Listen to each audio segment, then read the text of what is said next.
बिस्मिल्लाहिर्रहमानिर्रहीम अस्सलातु वस्सलामु अलैका या रसूल अल्लाह। मेरे मोहतरम सामईन व नाज़रीन अस्सलामु अलैकुम व रहमतुल्लाहि व बरकातुहू। रमज़ानुल मुबारक का महीना तशरीफ़ ला चुका है, उसकी आमद है। ईमान वालों के लिए ये महीना नेकियां कमाने का महीना है। साल में एक मरतबा तशरीफ़ लाता है, इसे बंदे को गनीमत जानना चाहिए। अल्लाह ताला ने इस महीने में रोज़े फ़र्ज़ किए हैं। चुनांचे अल्लाह ताला कुरान पाक में इरशाद फरमाता है, या अय्युहल्लज़ीना आमनू, ए ईमान वालो, कुतिबा अलैकुमुस्सियाम, तुम पर फ़र्ज़ किए गए हैं रोज़े रखना, तुम पर लिख दिए गए हैं, फ़र्ज़ कर दिए गए हैं। कमा कुतिबा अलल्लज़ीना मिन क़ब्लिकुम, जैसे लिख दिए गए थे, फ़र्ज़ किए गए थे तुमसे पहले लोगों पर, लअल्लकुम तत्तकून, ताकि तुम परहेज़गार बन जाओ। रमज़ानुल मुबारक में रोज़े रखवाने का मकसद भी अल्लाह ताला ने बता दिया।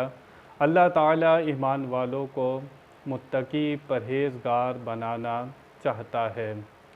बंदा रोज़े रखे लेकिन अल्लाह का खौफ, अल्लाह की खशियत, बंदा नेकोकार नहीं बने तो फिर उसने सही रोज़े नहीं रखे। हर चीज़ का नतीजा होता है।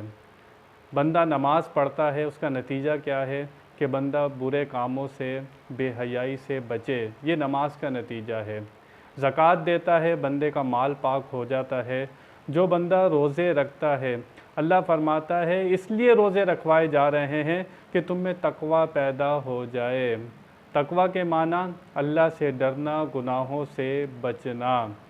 अगर बंदा सही रोज़े रखे तो वो मुत्तकी बन सकता है और अल्लाह ताला का मकसूद भी यही है। रोज़े रखवाने से भूख प्यास कटवाना मकसद नहीं है कि बंदे को भूखा और प्यासा रखा जाए, इससे रब ताला को कुछ हासिल नहीं होता। वो बंदे के लिए चाहता है कि बंदा परहेज़गार बन जाए, नेकोकार बन जाए। तो रमज़ानुल मुबारक के जो रोज़े रखने हैं, उसका असल मकसद हमारे सामने होना चाहिए कि हमें अपनी ज़िंदगी को तब्दील करना है। अगर गुनाहों वाली थी तो उसे छोड़ना है और परहेज़गारी की ज़िंदगी हमें अपनानी है। अपने गुनाहों को छोड़ना है, यही रोज़े का मकसद है और ये हमारे सामने रहना चाहिए। लअल्लकुम तत्तकून, ताकि तुम परहेज़गार बन जाओ, ये रोज़े का मकसद है। अल्लाह ताला से दुआ है कि वो हमें इस मकसद को समझने की तौफ़ीक़ अता फ़रमाए। बयान में कोई गलती हुई अल्लाह की बारगाह में तौबा करता हूँ। आखिर दावाना अनिल हम्दुलिल्लाहि रब्बिल आलमीन।